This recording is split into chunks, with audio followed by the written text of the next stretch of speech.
আগামীকাল আমার ননদের ছেলের অন্নপ্রাশন। আমরা এবং আমার ভাসুররা দুতরফ থেকে একটা চেন দেব বলে আমরা সবাই মিলে ঠিক করলাম। আমরা স্বামীদের কাছ থেকে টাকা পয়সা নিয়ে ২ জায়ে বেরিয়ে পড়লাম। গিয়ে মনের মতো একটা সোনার চেন কিনে বাড়ি এলাম। তারপর পরের দিন আমরা সকাল, সকাল বেরিয়ে পড়লাম। সেখানে পৌঁছে আমার জাকে বললাম, "দিদি তুমি সোনার চেনটা বাচ্চাটার গলায় পরিয়ে দাও।" আমার যা সেটাই করল।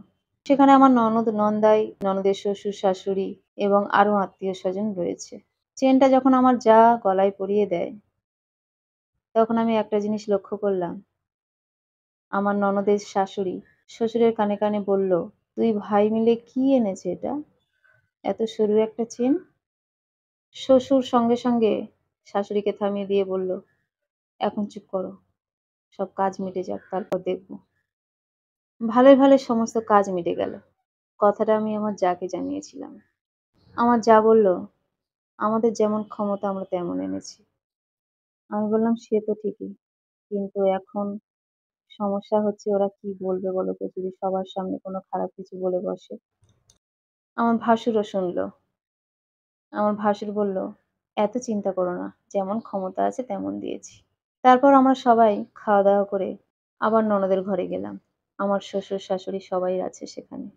আমার ননদ আমার জাকে বলল, "ও বৌদি, কি একটা চেন এনে দিয়েছো।" আমার শাশুড়ি বলছিল সকলের সামনে যে, "তোমার বাবারা এই দিয়েছে একটা সরু সোনার চেন।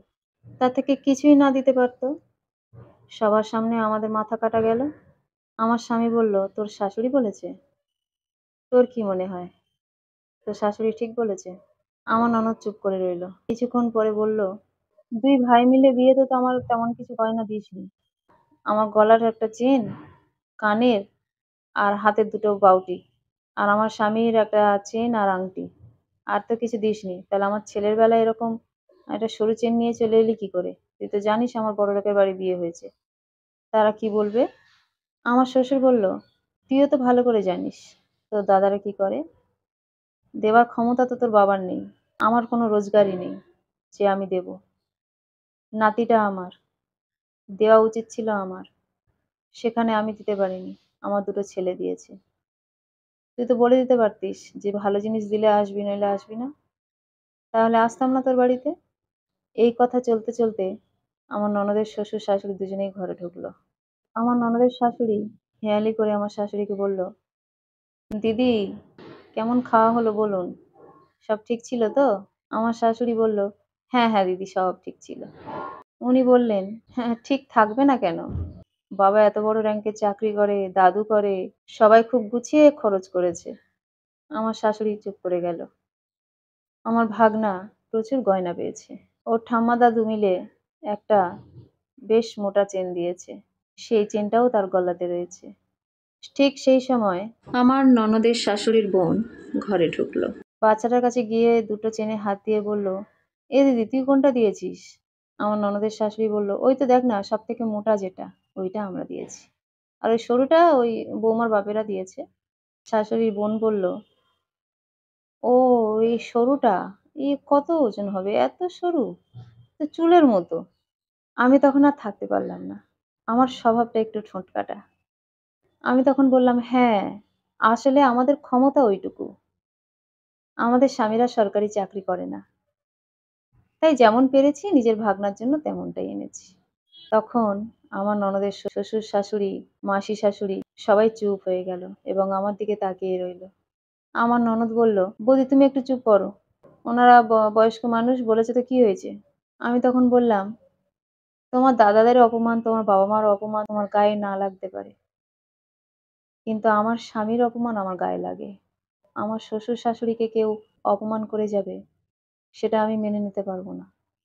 তুমি লোভী সেটা আমি জানতাম। চেনটা সরু হয়েছে বলে তোমার মনে বেশি খারাপ লেগেছে, সেটা আমি জানি। এখন তোমার শ্বশুর-শাশুড়ি বলেছে বলে তার সঙ্গে তুমি একটু সাহস পেয়েছো বলার। নিজের বাপের বাড়ির লোকজনকে এইভাবে অপমান করছে তোমার শ্বশুরবাড়ির লোকজন। তোমার তাতে খুব আনন্দ হচ্ছে, তাই না? যেহেতু তোমার দাদারা তোমাকে ভালো গয়না দিতে পারেনি বিয়েতে এবং ছেলের অন্নপ্রাশনে। সেজন্য গায়ের জ্বালাটা মিটিয়ে নিচ্ছ। কিন্তু তুমি একটা কথা ভেবো, আমার স্বামীর অপমান, আমার শ্বশুর-শাশুড়ি, ভাসুর সকলের অপমান মানেই আমার অপমান। মানেই তোমারও অপমান। সেটা বোঝার ক্ষমতা তোমার হয়নি। শুধু পড়াশোনায় শিখে গেছে পুঁথিগত বিদ্যা। এর পরে থেকে তোমার বাড়িতে যেকোনো অনুষ্ঠানে আমাদের আর ডাকবে না। আমি বাবা-মা এবং আমার ভাসুর, স্বামী সকলের দিকে তাকিয়ে বললাম, আমি ঠিক বলেছি তো? আমার শাশুড়ি চুপ করে রইল। কিন্তু আমার শ্বশুর, ভাসুর সবাই বলে উঠল, একদম ঠিক বলেছ বৌমা। বড়লোকের বাড়ি মেয়ের বিয়ে দিয়েছি বলে এইভাবে অপমান করবে? আর মেয়েও তার সঙ্গে যুক্ত। তাহলে আমার আর এইরকম মেয়ের বাড়ি আসার কোনো প্রয়োজন নেই। তোমার শাশুড়ি মা আসবে। আজকের এই বলে গেলাম, এই আমার আশা শেষ। আর কোনোদিনও তোর বাড়িতে আমি পা দেব না।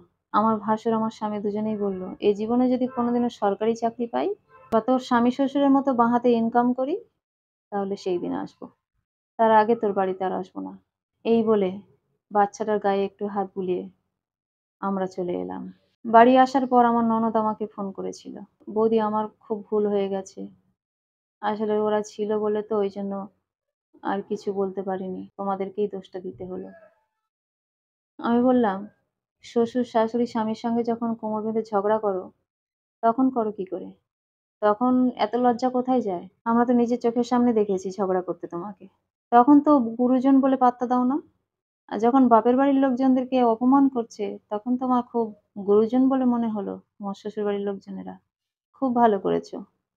তোমাদের আসার ইচ্ছা হলে বাপের বাড়িতে আসবে। আমাদের কোনো বাধা নেই। কিন্তু তোমার বাড়িতে আমরা আর কেউ যাব না। ভালো থেকো তোমরা। বড়লোকের বাড়ি বিয়ে দিয়েছিলাম এরকম অপমান পাবো বলে। বলেই আমি ফোনটা রেখে দিলাম।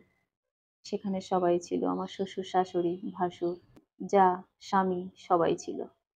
আমার কথার কোনো প্রতিবাদ তারা করেনি। কারণ তাদের মনের কথাটাই আমি বলেছি। আমার শাশুড়ি শুধু চোখের জল ফেলতে লাগলো আর বলতে লাগলো, এমন মেয়ে আমি জন্ম দিয়েছি যে এত লোভী। সারা জীবন শুধু দাও, দাও, দাও। ২ দাদাকে নিংড়ে নিয়েছে। বিয়ের সময় শেষ করে দিয়েছে, নিঃস্ব করে দিয়েছে। জানে ২ দাদার ক্ষমতা বেশি নেই। তবু তাদেরকে ধ্বংস করে নিয়েই চলে গেছে সবকিছু। আবার এখন ছেলের চেনটা একটু শুরু হয়েছে বলে এত অপমান। আমিও চাই না ওইরকম মেয়ের মুখ দেখতে। দুনিয়াতে কিছু কিছু স্বার্থপর মানুষ থাকে যারা সারা জীবন নিজেরটাই গুছিয়ে গেছে। যত বড় আত্মীয় হোক, নিজের জন হোক, তাদের সুবিধা অসুবিধার কথা কখনোই ভাবে না। এরকম স্বার্থপর মানুষ পৃথিবীতে কম নেই।